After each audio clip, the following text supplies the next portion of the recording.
maybe open our eyes, open our eyes towards what's possible and maybe look a little outside of the box. And so that's what this presentation is about, I think. Hey, Jenny, are you getting beeps on your end or is that just on my end? I'm getting a lot of beeping. Yeah, that's for people who are joining the weight room. So don't worry about that. I'll Okay, enter them as they go. I know perfect. it's, I just want to make yeah. sure it wasn't my headphones or something on my Yep. computer. No, I'll I get over got it. that. So don't worry about the beeps. Hopefully they So stop eventually. perfect, perfect. Thank you. I've got a ton of slides and I'm going to move kind of fast. I'm also going to assume that the folks here joining us maybe don't have a strong background in agroforestry nor a strong background in hunting because I just don't know where you're coming from. So I might be telling you things you already know. Uh, and I'm also going to cover a ton of material because you have to have some foundational knowledge of several things to grasp at this concept I'm going for, which is uh, basically, yes, what it says here, blending agroforestry and hunting, and how can we make that work? So I'm going to explain to you several fundamentals. So let's get going here. Yes, I'm Julie Hager. I work for the Savanna Institute. I also have a deer habitat consulting side hustle. And here's me. Here's a little bit about me. And I have worked in the conservation community for several years prior to this role with Savanna Institute. But on a personal level, I'm really passionate deer hunter. It's one of my favorite things to do. I did not deer hunt growing up. I got into it in college and basically wanted to be able to harvest my own meat and, you know, kind of, I guess, be more ethical and also get that experience in nature. And once I got that experience, I realized, oh my goodness, this is a very rewarding sport and gets me right there in the thick of nature where I love to be. So I've been doing it for 20 years. My husband and I have a recreational property in Richland County, Wisconsin, and this is something that we've put a lot of time and thought and effort into on our in our personal lives beyond work. Now, agroforestry. What is agroforestry? I admittedly, I'm newer to agroforestry. Agroforestry is basically farming intentionally with trees or shrubs. So on purpose, bringing those into a farm operation. And then the second level to that definition is it usually involves stacking at least two different things. So in this case, we're looking at persimmons and Chinese chestnuts, and we have that stacked or integrated with a rotational grazing sheep system. So that's agroforestry at its fundamentals. And here's another example of what that might look like. We are farming with trees and shrubs on purpose here. Black currants are being mechanically harvested. And this is at our demonstration farm in Spring Green, where there's several different tree crops, including chestnut, hazelnut, and pretty much almost every single tree crop that we work with is now present on this farm.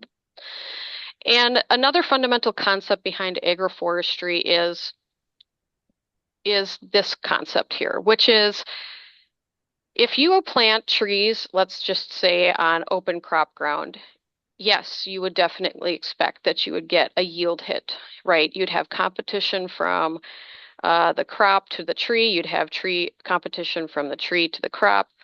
And you would expect that you might not get as great of a yield as if you just grew those tree crops or those row crops in monoculture. But really, research has looked at this, and per acre, you actually have a higher yield of biomass than if you planted those crops as monocrops. And that's because you have that strata of sunlight that's getting taken up by several layers, the trees, the shrubs, the annual row crop. And so you're actually harvesting more sunlight per acre than if you just had a monocrop that was all at one canopy level. So you get more biomass. And that's nuanced how this works is nuanced, but it's a fundamental concept of like why agroforestry actually could be quite productive, and it's something that we think we should be considering at scale. Here's another example of what agroforestry is. This falls under the umbrella silvopasture. Now, in this case, the tree is not serving any purpose other than shade for the livestock, but the tree was purposefully selected to add value to that existing livestock enterprise. So the sheep are getting shade and they're performing better because they're less stressed out. And also the cool season grass is getting shade and it's performing better because the grass is less stressed out during that hot, hot July, August timeframe. And so the trees are adding value to it not subtracting. And in this case, honey locust was purposefully selected because it offers that dappled shade that doesn't shade too much.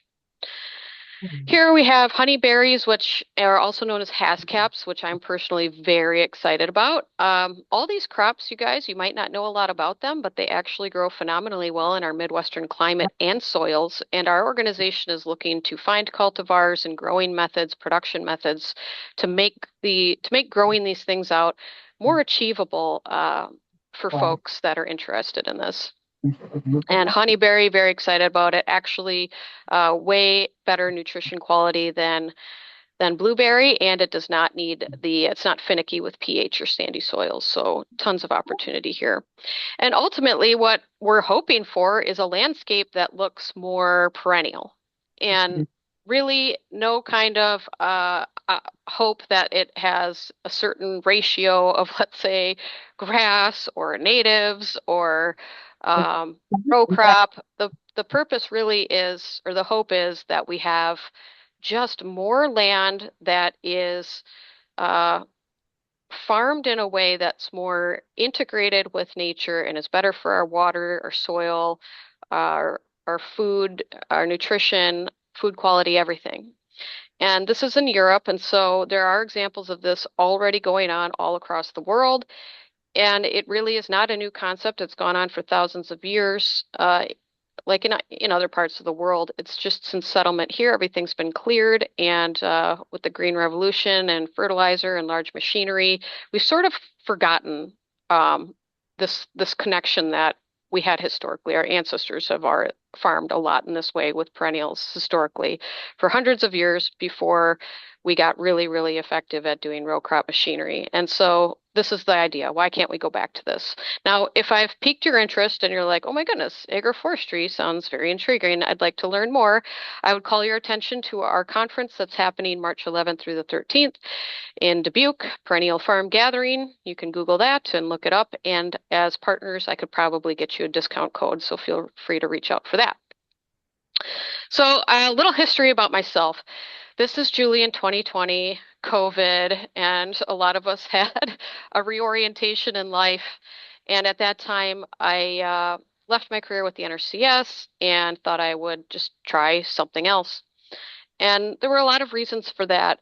But one reason I would say, in all honesty, was I really struggled feeling like I was effective getting the conservation that I wanted to see happen on the landscape with the tools I had at hand, with the government programs, with the agricultural climate. There was just, I just was struggling getting to work on a day-to-day basis on things that really brought me joy. So that was one reason. And, if you're not working, you soon realize that income is really important and you got to figure out something to do. And as I said, I had a passion in deer hunting and I had researched that topic for a long, long time. So I thought, I have an idea. I will be a deer habitat consultant. I have looked at thousands of maps and come up with many landscape designs for farmers and just landowners through my over a decade-long career at NRCS. And I've studied a lot of the whitetail habitat gurus online. I think I could do this. We've also done a lot of these things with our own properties. And so I just hung out a sign basically on the internet and started getting some clients. Here was one of my first clients. I apologize, the map quality is not great, but you can tell where forest is and you can tell where open field is. And the red boundaries is the property boundary, and then you can see where the open field is. And so this gentleman reached out, and he was getting toward retirement. He had done well for himself, I think, in his career. And now this was going to be his playground for himself and his family in his retirement. And he was very excited to get going. But he didn't spend his life in natural resources. He spent his life in engineering or something like that and did not know anything about habitat or how to make it better for deer, and was just getting random bits of advice here and there. And when he came to me, he basically was looking at maybe doing 5 acres of some plantings, and that was it. And his goal was to, of course, have better success with deer, probably specifically bucks. It's been a while. I can't remember exactly what his goals were. And so by the time we were done with our plan and the consult led to actually every single bit of open acreage in row crop, and I want to say it was somewhere along the line of 60 acres. I can't remember exactly, but nearly every bit of it was going to be put into perennial. So we took corn and soy out of production and put it into perennial and did it just like that. And because I was so much in the program mindset, I said, hey, I can connect you with the NRCS. They probably have cost share for this. And he had had some experience working with the program people, and he said, I might do that, he said, but if they say I have to do something a certain way, I'm just not going to do it. I'm going to do it myself. And that was a real eye opener for me.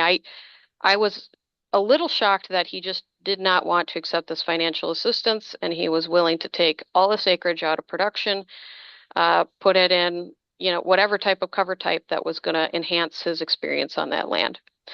And and so basically in a matter of, let's just say, a week of consulting with him, I had gotten 60 acres out of row crop production and into perennial. And to me, this was a real eye opener because I had spent 11 years trying to do this sort of thing, and I might get an acre here, an acre there. My largest one project ever ended up being 90 acres, but that was the pinnacle. And that was at the top of my game, getting 90 acres out of production. And I did this in like a matter of a 1 hour consult, right? And it really did open my eyes. So that was maybe 4 years ago today. This is what it looks like. He didn't follow my exact prescription, but here's the main field, and it's out of row crop, and it's in perennials. And it could very well be that some of these perennials are not native, but you can see that there is probably, I would say, maybe at least 50 to 100 different plant species in here that before all there were a few weeds and monoculture and a chemical regiment and a synthetic fertilizer regiment. And now we have perennials. And the point being is this acreage, it's not in any program and it's not meeting any practice standard. And it's not the most ideal ecosystem for every type of impaired animal that we really want to make better ecology for. But it is 60 acres that is not in row crop anymore. And what doesn't care about that has no care at all who owns the land, what program it's in, is the wildlife currently there, whether it's amphibians, deer, birds, whatever's currently using it now that just could not use it before. And so now I'm going to pivot a little bit. That was my awakening moment. And now I'm going to pivot a little bit and just give you guys a little foundational knowledge about white-tailed deer and how I think about doing design work on land for them. And there's a publication out of University of Mississippi. I know it's a little far south, but it's the easiest one to find online where they collared the deers and they wrote a big report about what they found after they collared the deers. They would get pings, every 15 minutes or so, it would ping back to them where the deer was located, and they'd kind of get like real-time knowledge of that. And so one point that the publication makes is that deer are always having to make a balance of a decision every single day of their life on where do I get the best quality food, but also minimize my risk of dying by predator and using up too much energy. So they want to get high quality energy food, but they also don't want to use up too much energy or die trying to get it. And that balancing act is paramount for them. That is really how they run their life, is constantly trying to weigh out those decisions. And I think natural selection over time has made them very, very wary, and for good reason. Now, the only time when they become less wary is during breeding season. And all of a sudden, these giant bucks that you didn't think existed at all start to show up. So they start to let down their guard a bit, and they will take a higher risk for that risk reward ratio of being able to reproduce, sort of the golden rule in nature. Some more charts that you'll see here is, during the months that they're breeding, so the rut, it's called, That's when they have the peak distance traveled. So again, they have the collars on them. They could see exactly how far they're going. Sometimes they'll just basically run in circles in the same little, maybe 200-acre area, but sometimes they will travel far, far distances and go to completely different area altogether. It depends on the individual personality of the buck. So it's not like all deer are the same. They'll have individual personalities, but whether or not they travel far or not, the amount of time they're on their feet and how far they move increases dramatically during the breeding season. So as a hunter, this is a time that, of course, we are very keen on. And here's just another diagram that's showing peak rut. The green bar is the highest. They travel the most distance during peak rut and before and after, of course. And then times of day. Times of day, a little less relevant to our discussion, but the most time that they're traveling is at dawn and at dusk. And that's when this particular type of wildlife is the most active, and they can also see the best during those twilight hours. Now, here's something of significance. So when I'm consulting with people, and even that gentleman in Virginia that had a pretty good property size, he did not have anywhere near 859 acres, which is the median home range of bucks. So a lot of them do live in that 500-acre range. But the majority between 0 and 1,000 acres is their home range, with the median being 859 acres. And, unless you really have 300 or more acres, the idea that you are going to realistically hold deer is not realistic. It just isn't. You could probably make little nudges towards getting more deer to stay on your property for longer. You can make little nudges that direction, but you're going to get the most bang for your buck actually trying to influence where the deer move through your property. Okay, so they may not live there at all times, but they will move through. And if you go back to these diagrams, when they're moving the most, what you want to do is you want to try to influence what route they take through your property. That is what I try to help people out with the most with my consults, is just structuring that deer flow. So here we have a bunch of pings from those collars, and you can see this particular buck had two separate home ranges. And all of this is interesting to see within that home range where you're seeing their pings. But what I find the most interesting is when they move from point A to point B, what type of structure, what type of terrain do they choose to move through? Because that's going to inform me and how I can set up a property design to influence that deer's movement right by a deer stand. So we create preferred movement routes for deer. We don't try to hold the deer. We create preferred movement routes, and I call it creating deer flow. How are they going to flow through our landscape? In that report, just a highlight, keeping cover is essential if you want to keep adult bucks on your property. Screening cover. In the absence of vegetated cover, increased hunting pressure at some point will drive deer to move to other properties where they will find the perception of safety in adequate screening cover. Okay, it doesn't mean they're actually safer, but they need to feel safer. Again, the most heavily used bedding areas where they were screened from human sight and natural predators. So screening is everything. If you see big open woods like this, probably not the best place to hang a tree stand. It's tempting because you can see a really far distance, but it's not likely the deer will choose to walk through big open woods as often as they will walk through thick cover or on the edge of thick cover. So as tempting as it is to be able to see far, seeing far through an area where deer don't want to go will not help you. What you need to do is you need to catch those areas where the screening cover is just right and the topography is just right, that they're going to feel safe walking through those pinch points. This picture isn't so great, but it's an example of on our ridge top, you see two really well-used deer trails. You see the one going to the right. You see some brush there. They're choosing to walk right along the edge of that brush just as the slope is starting to go down. So they're using both the terrain and the brush cover to screen them visually from something that might be above in that more open woods. And that's just what they do. I've seen it time and time and time again.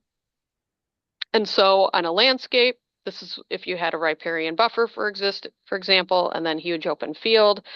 A lot of you probably already would know, where am I going to go sit to try to intercept a deer? Along the edge of that cover. That's where they're most likely going to walk, is near the edge or just inside of that cover. Here we have windbreaks. Windbreaks is an agroforestry practice. If I had to guess where to set up shop, where deer might intercept deer, it's going to be on the edge of these windbreaks, probably connecting two different points of cover. Now, here's another tactic that folks use in the woods to create more of that screening side cover that helps deer feel more comfortable. So this is another way to do it. You could plant trees in an open field and create cover, but you could also do what they call hinge cuts, which you don't kill the tree, you just cut it like halfway down, or you cut it about 3/4 of the way. The hinge wood is left on and it resprouts, creating a brushy side cover. You can plant trees like is shown here, or plant shrubs, creating again that side cover to try to direct their movement. And so this brings me to what currently in the deer world is the most powerful tool, and probably the most promoted tool used for engaging deer and trying to get them to move how you want them to, which is switchgrass. So switchgrass, being a native perennial warm season grass, and it is a very, I don't know if aggressive is the right word. If it's in a stand, it can have some tendencies to take over a warm season stand. It's been looked at for use in biofuels because it's so productive. Switchgrass can establish within a 3-year time frame. So if we go back to the example of the gentleman from Virginia who's, let's just say in his 60s, if we were to say we need to get these deer to move from point A to point B and create screening cover, and we can do that with trees and shrubs, and it's going to take 5 to 10 years until they really get going, and you're going to have to protect them with cages and fencing and all that sort of thing, and it's going to be super expensive. Or we could just seed switchgrass and it will be established within 2 to 3 years and provide that same sort of service of getting the deer not only to funnel where you want them to go, but also provide bedding habitat as well. Switchgrass is really an attractive option. So here's what that might look like right along the edge of some woods. There's some screen switchgrass here, very, very thick. It's probably standing at about 8 feet tall, and it'll stay standing throughout the entire winter. You might be thinking, why does it have to be switchgrass? Why couldn't it be big blue stem or something like that? It certainly could be. Switchgrass will stand throughout winter, even in heavy snowfall. So that is one reason why it has a competitive edge. It also can grow so thick that in some cases you don't want the deer to walk through the switchgrass. You want to funnel them along the side of it. And so because it grows so thick, unless there's a cleared path, deer might stray away from walking through it. And again, there's circumstances where you actually would want that. So a deer's priorities, let's review: safety first, second, and third. They always want to be safe from predators and have cover and escape routes. Other priorities is they want to avoid local herd pressures. Dominant doe groups are actually competitive and very mean to bucks, and they will push bucks out, and that's why bucks will want to avoid entering a big open food plot area right away in the daylight. They want to scan and see who else is around before they just enter. Food sources. They'll bed within maybe 300 yards of those food sources, but does will occupy the very best bedding space and bucks will be relegated to the back. But that's how they relate to a property. First, they want to be somewhere safe. They don't want too much competition from other deer in the herd who are kind of bullies. And also, they do want to be within a certain proximity to those desirable food sources that they like to feed at in the evenings. Now, if you're thinking, okay, what might this look like? And, what are you talking here? Here's a good example. There is an entire industry of whitetail consultants that go around and do designs and consulting for folks that have these recreational properties. And this is their dream, is to try to get deer to relate to the cover and move through it how they would like them to. And there's Facebook groups. This is a switchgrass Facebook group, and here's somebody posted a drone photo. So we have all these different features here, and you can see they create travel corridors that are windy, and they're windy on purpose so that the deer have to actually walk through it to see what's on the other side. You don't want to make one long straight line of vision. That freaks the deer out. They would rather feel screened and secured the whole way walking through. So everything is done with intention and is placed somewhere with intention, even if it does seem random and happenstance. And here's another example of somebody who's created and manifested an entire design. I'm not saying that this is a great design or that I approve of this. I don't have any opinion on it. It's all just to show you that this is things that people are doing on their own dime, and they're doing it. They're paying people in the private sector for advice on this, and they're paying out of pocket for the install. This is all row crop land, and I know it was row crop land because they decided to use switchgrass as their predominant tool to get it established to deer cover and deer habitat. If they had used trees, it would have taken the rest of that individual's lifetime. And they don't want to use the entire lifetime. They want it to be done within the next 3 to 5 years so they can enjoy it for themselves and for their family. So switchgrass is that tool. You can see to the right, there's a picture where they've actually planted switchgrass and created a walking area for the hunter to go and access the blind. And so this is all strategy. If the deer see you coming from where they might be hiding in the woods, they'll blow and they'll run away. And so even your access is probably the one most paramount thing to get right. And switchgrass is a tool you can use for that as well. Here's another example. And there's probably dozens to hundreds of examples on some of these Facebook groups where folks are talking about these strategies. Here on a personal level, we have experience with this. We're in our 3rd year of establishment of switchgrass in our property. And here's the food plot this summer, and the switchgrass is on each side of the food plot. And the trail camera picture, not the greatest, but you can see that there's deer feeling safe in there at the end of September during daylight hours. And if this was one big open food plot, as it once was, they might not be in there all the way until 8:43 a.m. and other daylight hours that we have photos of them. So 3 powerful deer design methods. When I'm looking at a property and trying to think what to do, there's all sorts of things that I'm considering all at once, but this is probably the top 3 things that I'm thinking about. I'm thinking, how does the human get in there without scaring the deer? I'm thinking, how and where are we going to place all the attractive features for the deer to try to funnel their movements? And then how are we going to co-create that with creating safety through visual screening? All right, so access is number 1. Let's be smart about our access and not scaring the whole universe out of there. Strategic placement of where we're going to put our attractive features and how we're going to shape them, such as food plot, water, that sort of thing, bedding. And then when we're creating those attractive features, how are we going to create a visual screen so those deer feel safe traveling to and through those features? And you can see I drew a circle, and ultimately what I am trying to do is create something where the deer are moving in more often than not, choosing to move in a circular fashion through that property rather than leaving the property. They have no reason to leave. Everything is built out for them that they would just go from point to point to point, not really having a reason to walk off. Here's another example of a plan. I wouldn't expect you to necessarily make sense of any of the blobs that I have on here, but all of this is to say, just to reemphasize that we're building something out where deer are going to feel safe, and we're creating obvious travel routes for them to move through there while feeling safe. So pivoting again. We talked about deer for a long time and switchgrass, but how does this relate to agroforestry, and how can agroforestry enhance deer hunting? So here we have Chinese chestnut planting, and you can see every single tree is tubed.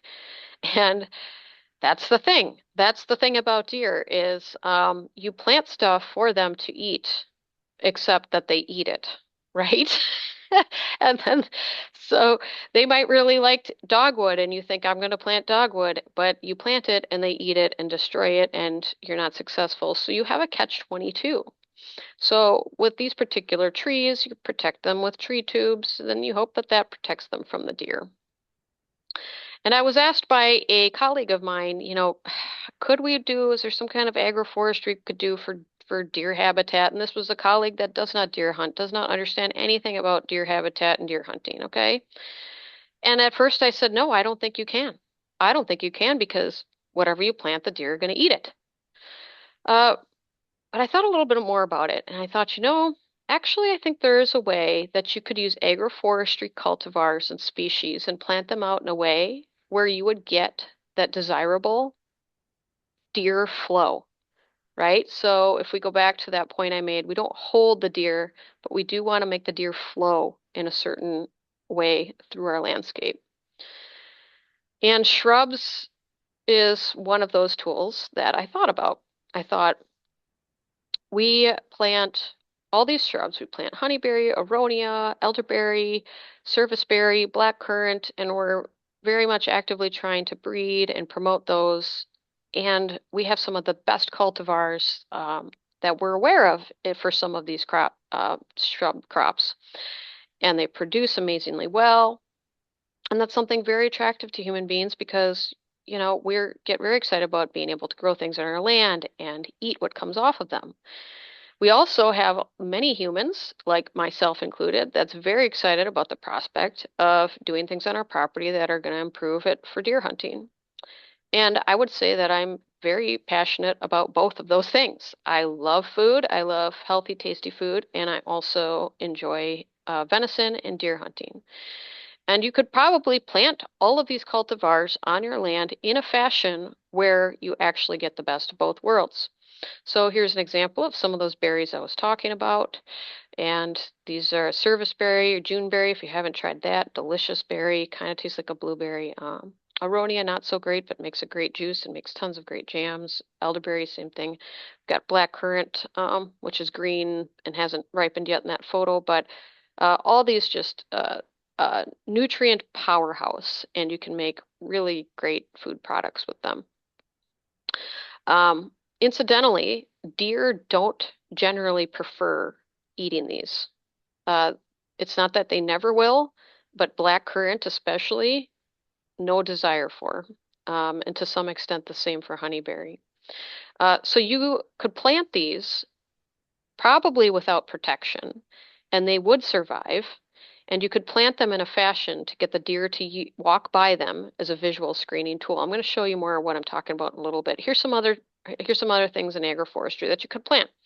We've got pawpaw, which is native to North America. It's very widely predominant, probably in like Missouri, Illinois, Indiana, a little less so up in Wisconsin, although it will tolerate southern Wisconsin. We've got persimmon, same thing. Trying to get cultivars to work here, but it's usually a little bit farther south of us where it thrives. We've got hybrid hazelnut, Chinese chestnut, apples, plums, oaks, of course, could be flour for humans, but for sure for deer. And there's just lots of things that both humans and animals, wildlife, like to eat. And all these things could be packed into one particular area on a property. And so here's another idea moment.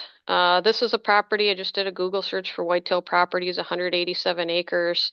Not affordable to the average person, but there's people affording this and doing this, and they're buying these properties that have crop fields on them. And when they buy these properties with crop fields, they likely don't come from a farming background. They did something in the business world where they did well in, and they want to maybe continue to farm some of it out to keep a good relationship with the neighbor, with the existing tenant, to keep some crops on the fields for the deer. But they also know that these big open crop fields are not going to provide that deer hunting experience that they really, really want.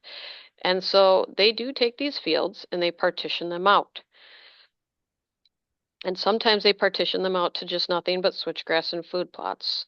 But there's other plantings that they might be interested in as well. Now, here's an area in central Illinois where you have a lot of folks that buy, they call them farms or ranches for deer hunting. And you can see that the fields don't have that big open concept. They are all they're all divided up with the different drainages and the woodlands, and uh, that makes it a little bit more challenging for a lot of farmers. But when you're hunting and you're trying to think, okay, I'm going to pick a spot to hunt on this particular property. I just bought this for deer hunting. Where am I going to sit? And yes, you could scout around and you could try to find all sorts of spots. But if we're talking about just sitting and waiting during the rut for something to come running by, I see a bunch of disconnected pieces of woodland habitat where the deer are going to be residing for the most part. And the deer have to make a choice when they go from point A to point B. Where do they want to run across the big open field to get to the next area of cover? So what options do you see here? I see right here 2 areas of cover. They could run that route, and you could put maybe some kind of planting right there with those where those green arrows are. Maybe right there, or there, or there, or there, or there, all sorts of areas where you could put a strip of planting of some sort in there and try to get those deer to navigate through and relate to that terrain the way you'd like them to move through that terrain. So maybe instead of 1 time out of 10 they run by your stand, maybe 4 times out of 10 they decide to walk by your stand using the cover that you create for them. Here's another field, and you could take a look at it and just sort of visualize, well, what are some disconnected points of cover that maybe you could try to put up some kind of screening and get deer to run through. Maybe here, maybe on an edge, maybe an edge planting here, maybe right here. You could even put one right in the middle of the field, frankly. Uh, but these are all opportunities on the landscape that don't meet the definition of, let's say, a field border. Aren't your traditional places you put a CRP planting. Might not necessarily be the places that the Pheasants Forever, the specialists that look at where you're not getting good production. They might not be exactly those spots. But they're going to be spots that, as a recreational landowner who's interested in hunting, would be keen to have planted to some type of cover. Okay, so they don't fall under our traditional ideas of where the highly erodible areas are, or the areas that need the most protection that fit within a practice standard. Nevertheless, there's a big group of people out there that are very interested in putting perennial cover on the land. It just might not be in those traditional spots where we're used to putting them. So here's an example here. This is in the driftless area, so not big open ag country per se, tons of woodlands around here. Uh, but here's just a 20-acre parcel, and you can see there's, if you want to connect woods to woods, here's a spot right here. You have a power line, and you're going to have deer probably running the edge of that power line, and they're going to want to get to point A to point B. And when they do that, they have to make the decision, do I run out into the open and expose myself, or do I walk the edge? Well, how about we help create an edge for them and make that decision much easier for them? So here's another angle of that power line. Here's just another view, so you get a little better idea of what that landscape is. To start out with. Here's a trail camera photo in the winter, so you can see that green is where that power line is, and you can see that deer is going out, and he's sticking along close to the edge of the woods. He's not interested in going right out into the open there. So the first thing that was done on this particular property was some conifers were planted as a screening right along the edge of the woods, so deer that are in the woods can't necessarily see down into the field. Food plot is installed up there near the edge of the woods, some sort of an attractive feature that the deer would like to go and check out. Won't hold the deer, but it gives them something to think about checking out in the evening. Now we have to make them feel safe in that food plot, and so switchgrass is going to be that thing to make them feel safe, and will establish within a 3-year time frame. Switchgrass goes up right away, and it goes up right under the power line where you cannot plant trees anyway. And then pollinator habitat is not necessarily something that's going to be a strong attractant to deer, but deer will bed in it, and they will find forbs to eat in pollinator habitat. And pollinator, of course, is great for all sorts of other wildlife. So here's the year 1 of establishment of the pollinator, black-eyed Susan. You all see that in year 1. And then orchard. So orchard isn't there necessarily for the deer. It's more there for the humans. But in this case, this is an example of how you can stack all these integrations. You can stack agroforestry plantings along with what you might do for traditional deer habitat improvements and sort of get the best of both worlds. And one thing I might anticipate here is you could have deer feeding in that food plot in the evening, and then when things get dark, they might come and feed in the droppings of that orchard, apple, pear, whatever you might have on the ground. So it does create on this really relatively small parcel an area of an attraction for deer that did not exist there before, while also providing good food for the inhabitants there and food security. So really, in a lot of ways, a win-win-win. We're also taking land out of just brome hay production that gets hayed every year, uh, gets hayed in enough frequency where birds have trouble being successful at nesting. And you're creating a situation where you have an area that doesn't see so much traffic from machinery, and you might get some more successful hatchings and that sort of thing. So early establishment, but here's what some of those fruit trees look like. And then also we have some berry shrubs along the very edge there. So small parcel, but what we've created here um, is what we're creating, what we're in the process of creating is lines of movement that didn't previously exist for deer. And that's where all those red arrows are. So those are arrows where deer are going to say, I feel safe moving along this screening. I can't see anybody. If I can't see anyone, no one can see me. I can get from point A to point B feeling safe. And where that yellow dot is with the crosshairs, it would be a great place for a tree stand. I would anticipate right there you would be at the nexus of lots and lots of deer movement within bow range. And that's something that we can create by design. Here's a picture of what that looked like last September. Kind of hard to see, but that's what that looks like. Here on the edge of the food plot, there is Egyptian wheat, which is, as the switchgrass is establishing, still very short. The Egyptian wheat will grow very tall in one season, creating that screening effect. Trail cam photo, difficult to see, but there's a deer right there on the edge of that screening where the arrow is pointing. And that's where they chose to walk. All right, so going back to, well, agroforestry, you're telling me, Julie, it's chestnuts and some hazelnuts and some kind of honeyberry or something. Like, all right, what am I supposed to do with these and make deer come? Well, it's not necessarily as much what you plant as how you plant it, although they all could definitely serve the purpose of feeding deer. Uh, the manner in which you put it on the landscape is the biggest thing. Now, let's pretend this is a property and I am a recreational property owner and I don't know anything about farming. I don't know anything about nature, really. All I know is I enjoy deer planting, and I enjoy deer hunting.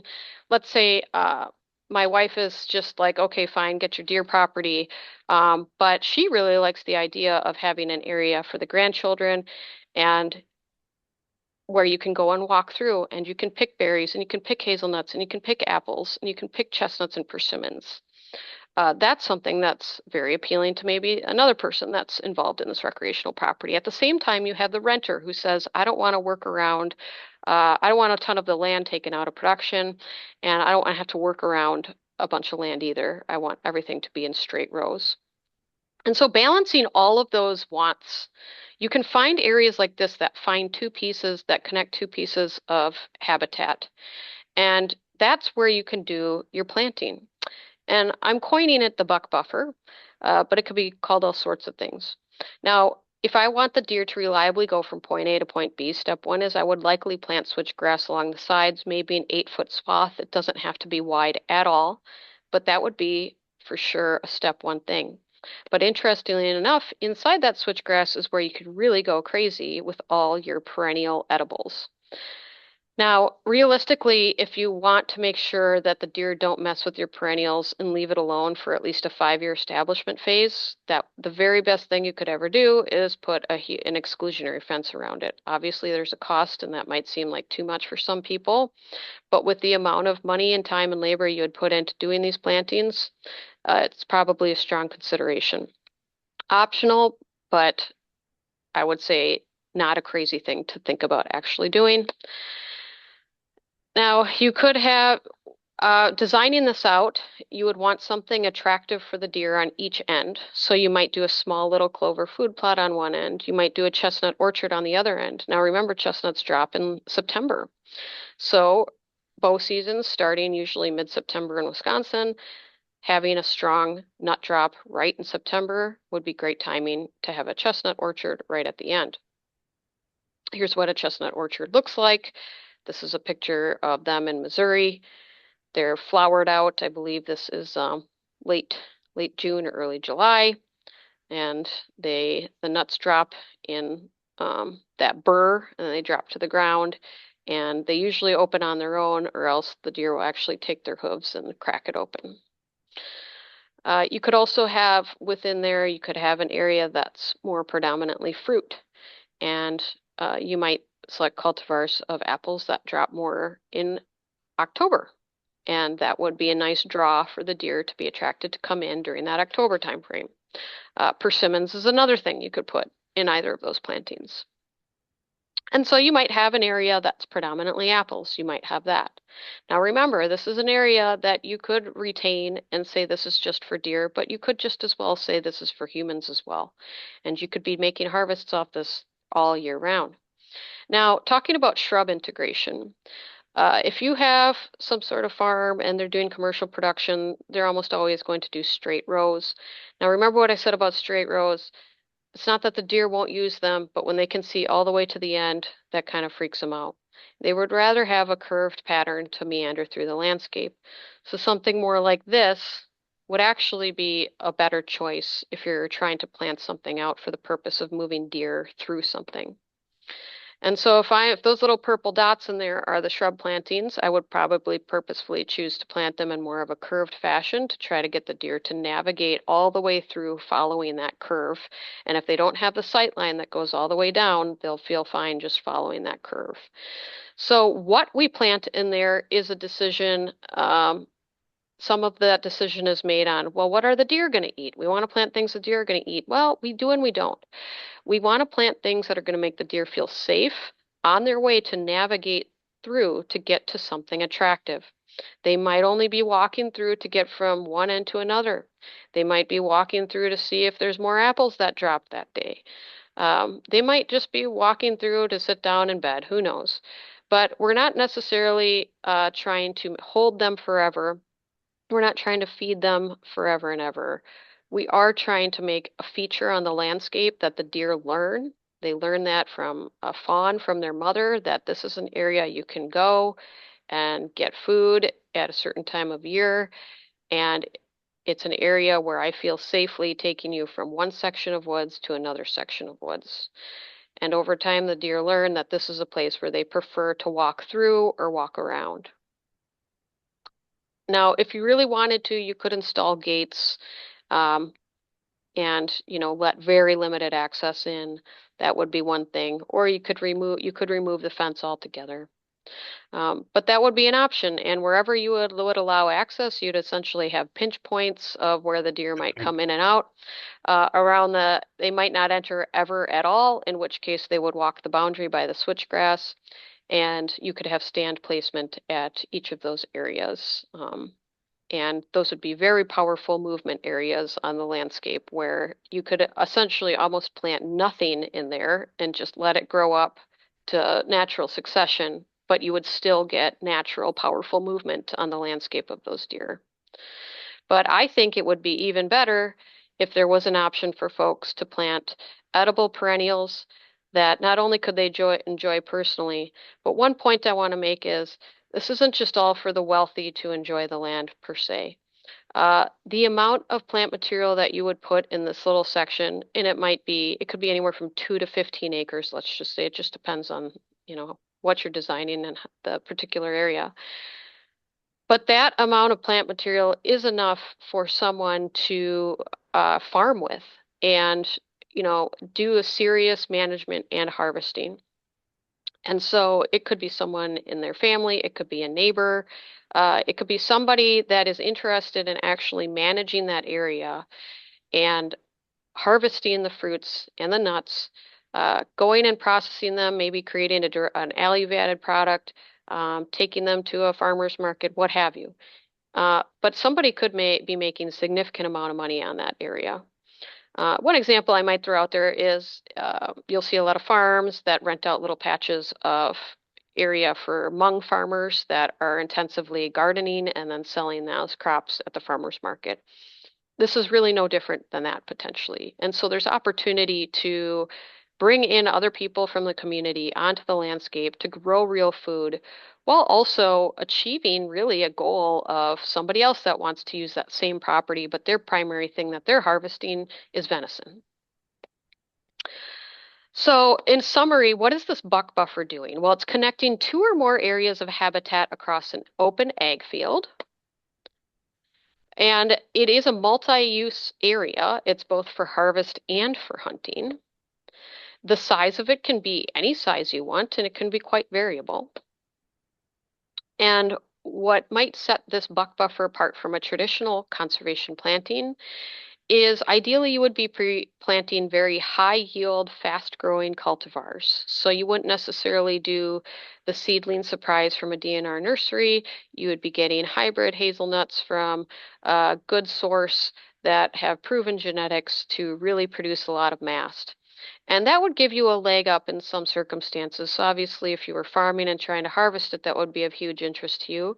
But if you truly want to produce the mast for the wildlife and for the deer that you're hoping for that attraction, you want to be sourcing the very best cultivars that really have proven yields. And that is something that organization is working on, and with partner nurseries as well. And so an opportunity there. It's an opportunity there to actually plant something for deer that actually works as it's sold because it produces the mast that we're looking for. And so I just want to kind of leave you with these thoughts of, when you're thinking about conservation and you're thinking about what it can and can't be, uh, and as you're just sort of like thinking through maybe how you would like to engage in conservation being applied on the land, I would just encourage you to think through some of these opportunities. And why, I guess the question is, can conservation be just more than conserving for conservation's sake? Um, could it be something that combines other motives and other purposes, like a like food for humans and a job for other humans? And could it be a combination? Where not everything is productive, but some things are. And there's times of the season where it's for humans and times of the season where it's not. Could it be both? And can it be for all critters and all things and for people at the same time? And for food. And not just the berries and not just the nuts, but also harvesting the wild game that are going to use that same acreage. And that's it. That's my message. I feel like this is an area that really speaks to me is why can't we have our conservation cake and eat it too? That's that's what I would love to have more friends in the conservation community try to think through some of this and think what are some other offerings maybe that as conservationists we could be offering to landowners and farmers, anybody who relates to the land and is in a position where they can make decisions with what gets done on that land. And if there's other things that we can offer to them that is going to change that landscape to perennial, and it's going to be something that some type of wildlife is going to be able to benefit from. To me, that's a positive thing. And uh, I would just, yeah, I'd love to engage with more folks that are interested in doing this. And I'll just say that at this time, this isn't a formal thing that our organization is trying to push and promote. This is just in the idea workshop stage. And if any of you all out there have other ideas or examples of maybe things that like this that you want to share with me, I mean, I'm all ears. A lot of this was inspired because we work in other states. We work in Illinois where it's really big open ag, and it's much more difficult for them to get any conservation you know, let alone something at scale. And so all options are really on the table. And one thing Illinois does have going for it, it just does have several recreational landowners. And this is something that those folks might actually be very willing to do, and they might not necessarily at all need a program to do it. So yeah, that's all I have for you guys. I encourage you to check out our conference, and if you want to learn anything more about agroforestry, you can just go onto our website and sign up for our events or our newsletter. We have several events for the summer. I just encourage you to come check it out and kind of see what these tree integrations look like out on the landscape. Thank you.